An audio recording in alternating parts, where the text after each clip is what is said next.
Ayan, gumamit kami ng submersible pump dahil puno-puno itong tubig, hindi makaya na limas yan. Mabuti nga mayroong linya na yung yung plumbing drainage yan ng sa loob stas, kaya madali lang ng tubig dahil naka-pader na yung mataas. Hindi ko natapos yun dahil ginulang yung stock, wala nang naimimim na cement board, so tatlo na lang sana yan. Ayan, ubusan na stock, kaya dito ako ngayon sa septic,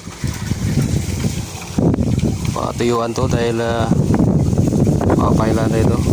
Bukas pa lang gilid ito.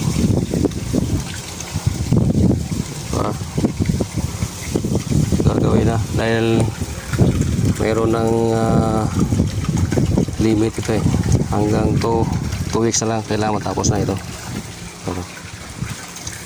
Yan yung water resistor plumbing na bala na ito na sa amin septic.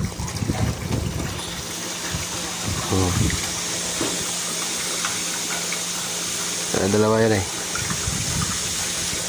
dalawa ang lusutan yan. Yan yung sa floor drain saka septic. Yung floor drain diretso yan, ito yung septic isa, ito na yan. Okay,